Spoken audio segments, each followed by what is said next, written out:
Hello, I'm Eric Snodgrass, and thank you for watching this Monday night, April 17th in-depth ag forecast brought to you by Nutrien Ag Solutions.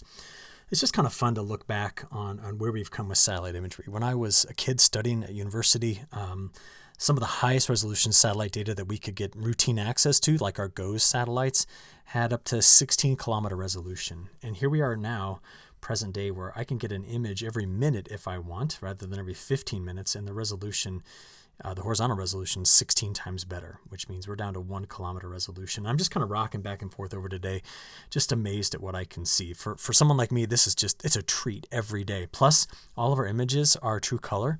For most of my career, we only had panchromatic images, so they were all black and white. So here we go. We've got a big, deep cyclone that is moving over the eastern Great Lakes, and there's the sun setting there where we flipped this over to infrared. All day long, large storms continued to hit down in southern Florida. We actually had another supercell just north of Fort Lauderdale and a little bit west of Fort Lauderdale. That's multiple massive storms that have hit that particular area as of late. A couple of other things we need to point out here is what happened with the weekend snow that we saw and what's going on down here in the southern plains. And how about the west? Take a look at these clouds here. So I'd like to zoom in on a couple areas for you. Let's start off first in the central plains. So we just watched all day as the backside of this cloud shield eroded. And if you notice this morning, all of this is snow from the weekend event we saw, and it just melted really quickly. So the snow that was in Iowa melted, the snow that was in southern Minnesota melted, and you can see, I imagine we had some controlled burns going on here in parts of Kansas. What is also fascinating about this image is just take a look at what's commonly referred to as the Delta region. I just call it the lower and mid-Mississippi River Valley, here from about Cairo all the way down to the Gulf. And just neat to be able to see just the differences and where there's very intensive agriculture, where mostly on either side of it we're surrounded by a lot of forest. Okay, then we could see the storms that were erupting down in the southern plains, and I couldn't be happier to see these storm cells down here. This is returning some rain in parts of the Texas Panhandle, pockets of Oklahoma that desperately need this moisture. And in the west, this is the depth of the trough that's coming in here. We'll take a look at what we saw this afternoon. You can almost see the trough, right? You just see the flow coming in like this. And these high, thin cirrus clouds ripping over the top of the Sierra Nevada there. And just incredible to see the waves they produce going across parts of Nevada. Now, when I was in graduate school, my stipend came from NASA, and I worked under a professor named Larry DiGirolamo, and we actually worked on the satellites that I show you here. So this is the MODIS satellite, and I did some work on MODIS, MISR, and ASTER. Those were the satellites I used a lot.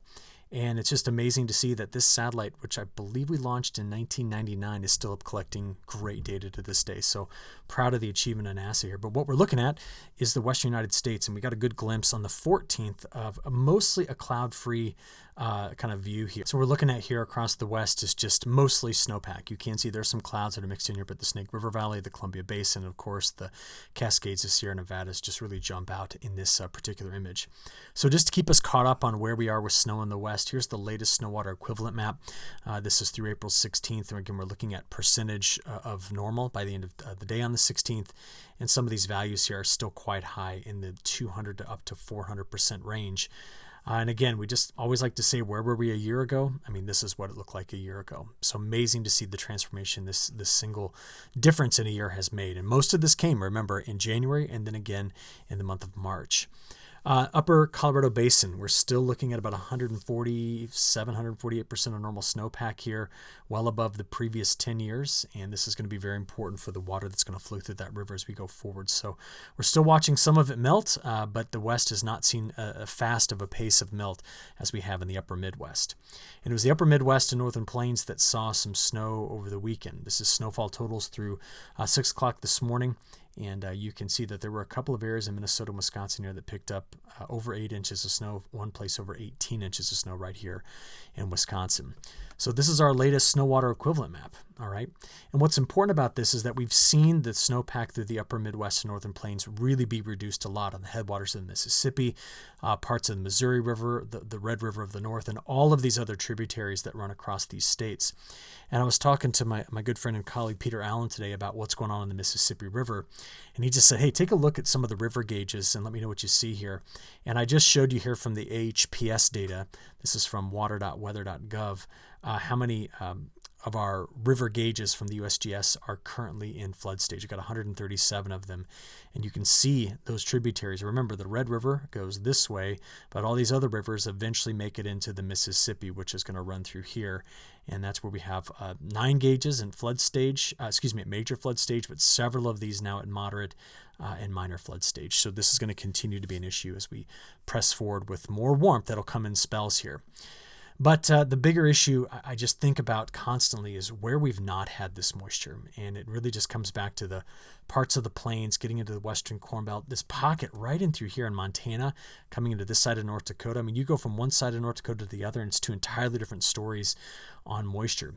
We can see that while Fort Lauderdale and surrounding areas have seen a lot of precipitation, this part of Florida has not. It's been quite dry in pockets of Florida, and you can also see New England really missed out on this. In fact, we spent most of this winter and spring not discussing storm systems that have rolled up the coast. They've done this.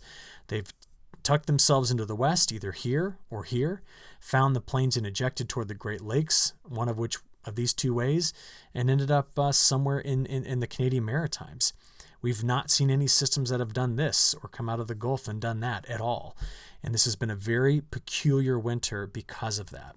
But it's that trajectory, that overall trajectory like this, which is in creating these larger dry slots, which continues to put the plains just into deeper drought. And you look over the next 10 days, while we do have chances for storms in these areas, okay, we notice that most of the plains, especially the high plains and western plains, are dry. Where are we seeing wetter conditions? The Pacific Northwest, Montana into the southern Canadian Prairie. I'll show you that one in a moment. The Great Lakes states, which of course includes today's cyclone, and then pockets throughout the Corn Belt and a big area down here in the lower Mississippi River Valley. All right, so this is a good map just to get an idea about these next 10 days. In terms of temperatures, real quick, almost forgot I put this next. When you look right here and see the wet conditions, I want to show you that right now some of the models are predicting that to be snow. So when is it coming through? Well, this is the first system. We have one coming into the west now, so by Tuesday afternoon and evening, we're adding more snow to the Cascades, the northern Sierra Nevada, much of the central and northern Rockies, but coming out of Montana, getting into southern Saskatchewan, Manitoba, and parts of North Dakota. This would be, again, through the day on Wednesday into Thursday. We have this chance again for adding more snow into this area. And that just is reflective of how the temperatures are here. So I wanted to make that point before I got into the temperature discussion. So this is what they're doing. Over the next 5 days, there is a warm-up that will be happening south of a line right in through here. But it will be met quickly by another shot at some really cold air coming out of the Canadian Prairie, out of the northern plains, making it all the way to the Gulf Coast. And we'll do a frost analysis in just a few moments. Do notice, though, that by the end of this 10-day time period, we are starting to see more mild conditions coming back into the west. And that's because troughs are dipping in here, bumping up over ridges that then dive around a flow pattern that's doing this. It's highly amplified with ridging here, but we're going to lose the ridge that's over the Bering Sea right now. Okay. All right, let's get into some near-term forecasting. This is the latest update we've got from the All Hazards weather map on 7/20 on Monday night. So we have winter weather advisories throughout parts of California and Oregon, and getting here into parts of Montana and Idaho. Also this part of Utah. There's a freeze warning out for this part of the Columbia Basin. Stronger winds with this. This is why we have the red flag warnings here. And with some of the colder air coming in, the National Weather Service has now issued frost advisories in this shade and freeze warnings here for the temperatures are going to be cooling down. One of the big reasons for this is because we have got some very calm winds coming in tomorrow morning early. Strong radiative cooling with the clean air that's coming behind it, not clean, but clear air that's coming in behind this. And that is going to result in a frost freeze risk right into this part of the country. And we know that a lot of crop was planted here. I doubt any of it has emerged yet, or if it has, it's very limited. But we're looking at a frost event here early tomorrow morning. Last thing I want to point out, still tonight, we have a blizzard warning out for northern parts of Wisconsin getting into the UP and Michigan. Okay, let's go ahead and have a look at the high-res NAM, the 18Z run, just to get an idea hour by hour what we're expecting here starting at 8 o'clock. So we're still watching this deep low spin. Finally, it stops raining in southern Florida, but we could get some lake effect out of this, possibly a little bit of lake-enhanced snow. And we're going to watch for more storms down here in parts of southern Texas. Now, we're up here 1 p.m. on Tuesday, and this is when the wave that came through the northwest is trying to emerge out of parts of Idaho and Montana. But there's actually going to be two separate pieces to this. Watch. There's a northern branch that comes into Montana. Might be some of the first rains we've had in a long time in this section of Montana. But where we've had some snow recently, we're going to start to put rain over the top of it. Look at that. This is Tuesday night into Wednesday morning. There is going to be this line of showers, possibly some storms that goes right over parts of North and South Dakota into Minnesota and Wisconsin. So this is going to continue that flood problem here. We're going to get some storms out of this over parts of Wisconsin and possibly over parts of Nebraska as well. Now, the second piece to this is actually taking shape later on Wednesday, and it's right down here. And you notice that, so the first low came in like this, the second one's down in Colorado, and there is another pressure trough sitting in here. So there's a frontal boundary, and that's where this second low is likely going to ride. And we have to watch out on Wednesday night, really Wednesday night into early Thursday morning for the risk of strong to severe storms in this area. So we just take a look at it. Here's Tuesday's severe weather risks. We have a marginal risk across a pretty broad area. And then getting into Wednesday, that's where we're going to keep a close eye on this particular spot, according to the Storm Prediction Center. Okay, let's switch over to our multi-model analysis here. Picking this up on Wednesday afternoon. So it looks like Wednesday midday, there's where all the heavier snow is going to come into this region, which you saw me show a few moments ago. The rain out ahead of it. Then as you know, the next low, okay, let's go back here and see it, comes out of Colorado and follows that pressure trough, that front that's in through here, bringing more rain into parts of Iowa, southern Minnesota, Wisconsin, and then across Illinois. It's in both models.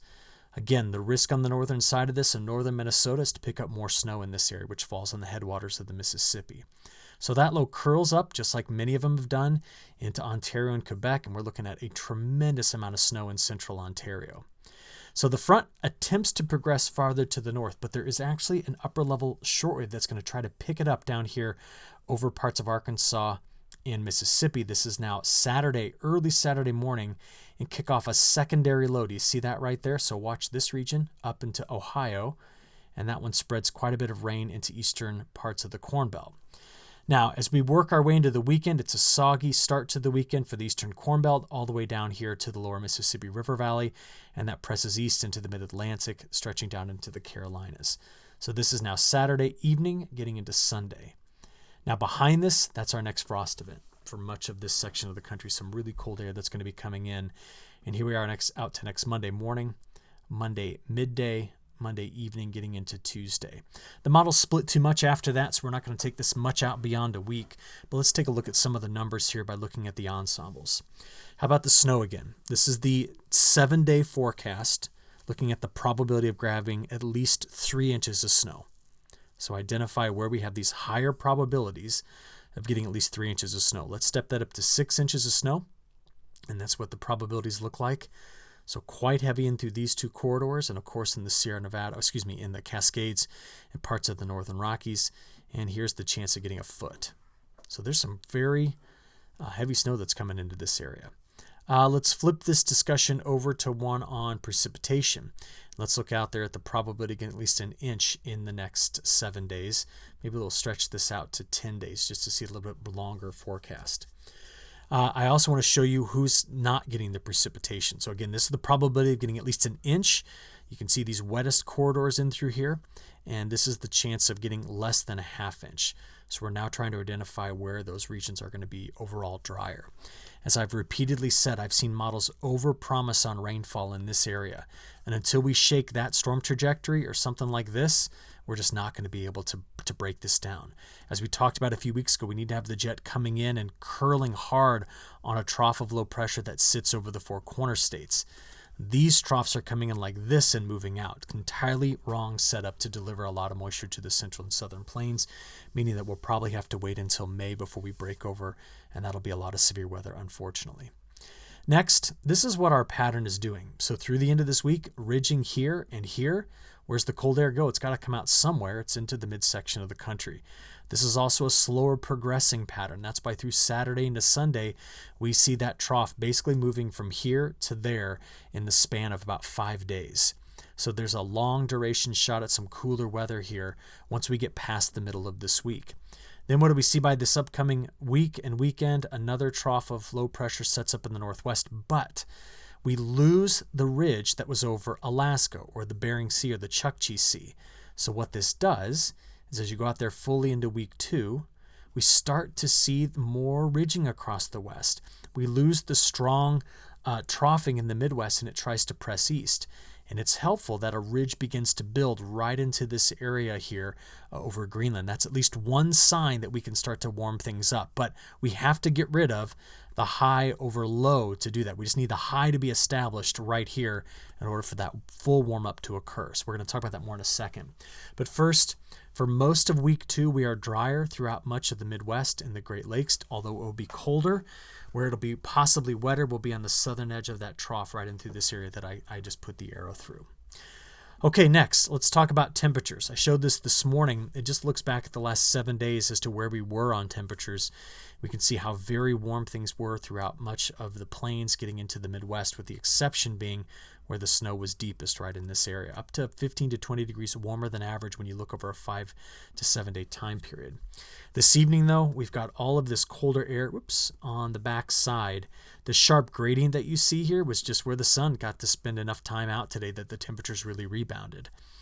But what we need to pay attention to here are 2 things. What are these high temperatures doing and where do we expect a frost?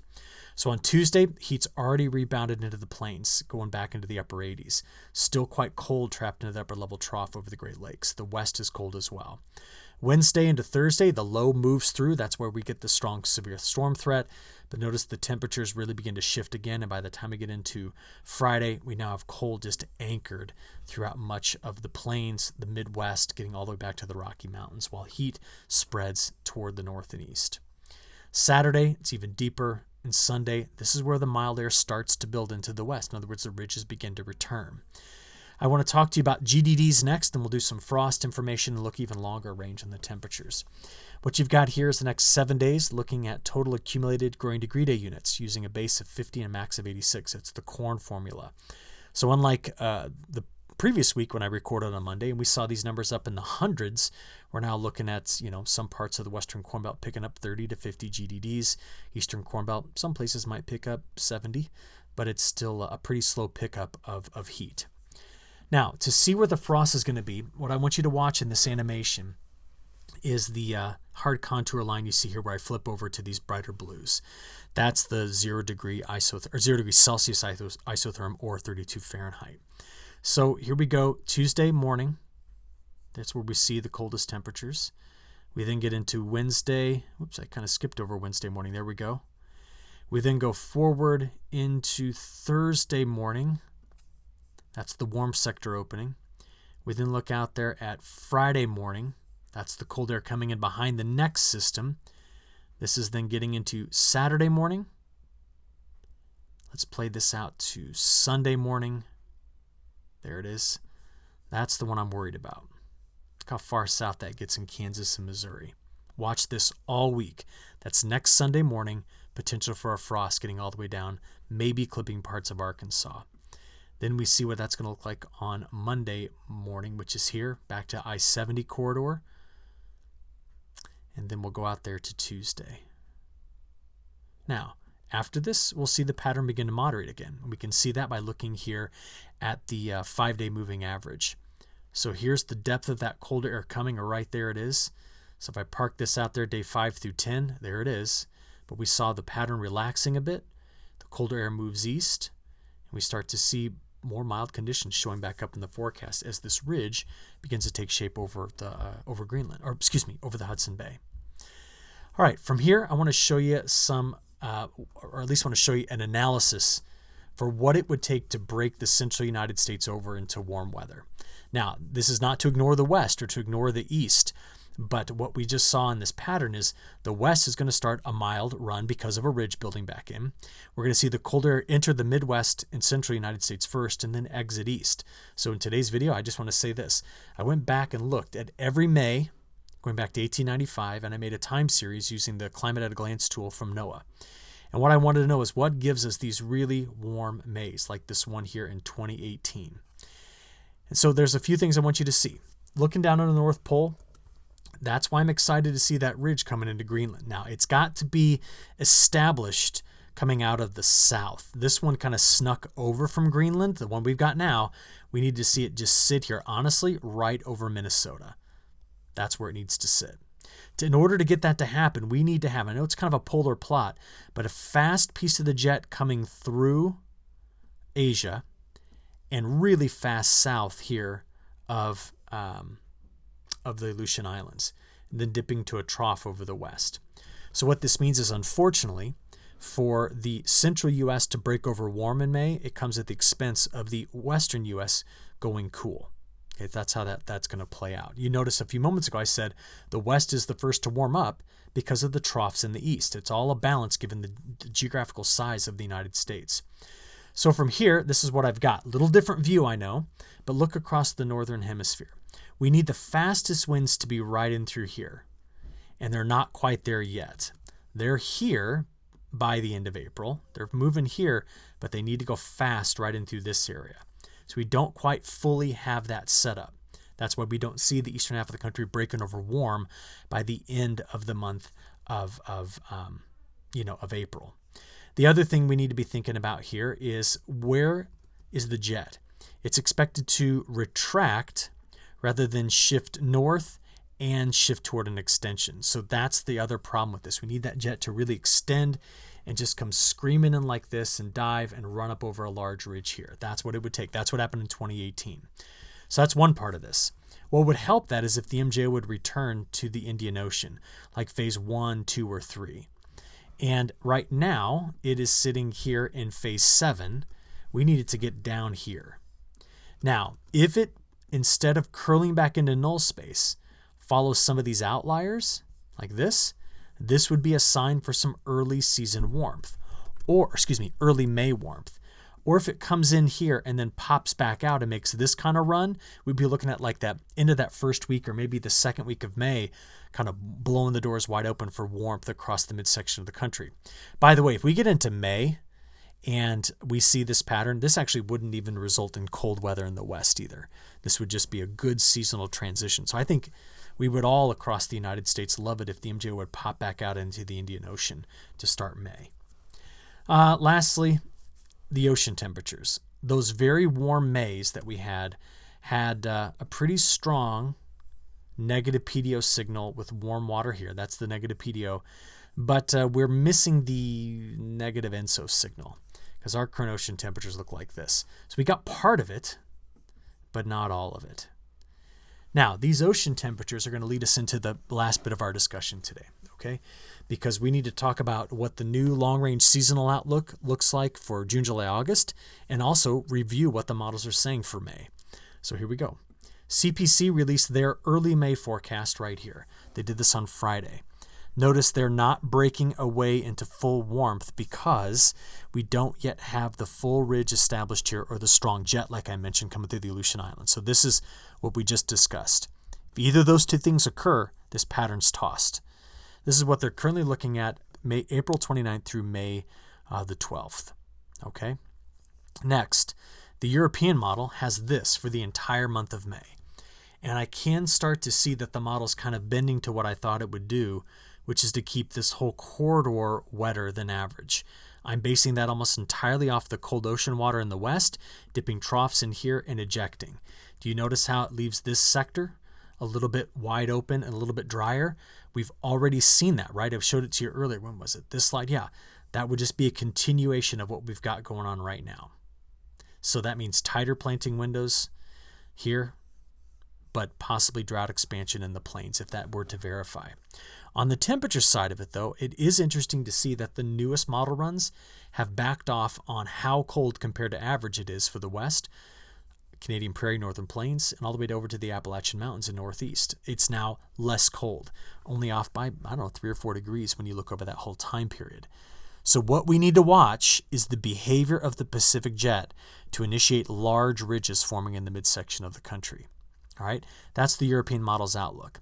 The CFSV2, well, certainly over the next 2 weeks, it's got the cold air anchored here and pressing east, and there's that warm-up we talked about coming for week 2 in the west. But if we go back and say, what about week 3, week 4? The colder air is pressing east, and notice things are washing out by that second week of May. This is the time period I'm honing in on for a full break to nice spring and maybe even early summer-like weather. It may not be until after we get through the first week of May, based upon some of the current analysis. Now, we were talking about ocean temperatures, and I've been spending a lot of time looking at analog years for the months following May, June, July, and August, trying to assess if there's any clues out there. So what we have, negative PDO, warm in the Gulf of Mexico, Western Pacific, Western Atlantic, and the Caribbean, and then, of course, our El Nino signal really showing up here. Now, I went searching, and about the closest match I could find, and this is just one analog year, so please be aware that this is not a forecast. The one analog year that I could match up was 2019. 2009, excuse me. That's a terrible mistake to make. 2009. So notice, negative PDO, some warmer water here, and it wasn't, overly cold in this area. It's not a perfect match, but it's one of the better ones. So here's 2009. I want to be very clear on that. Something else interesting about 2009. Using an Ocean Nino index in 2009, which is right here, we had a La Nina in 08, a La Nina in winter 09, those two right there, and then we broke away into El Nino by the summer and then fall of 2009. And what we just finished here was 1, 2, 3 La Ninas, and we are expecting, as you have seen, to break away toward warmer temperatures. How warm?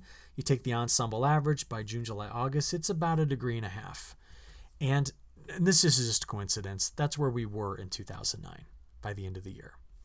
So what I'm saying here is that when we see all these long-range models making forecasts, these are the things that are built into these models dynamically.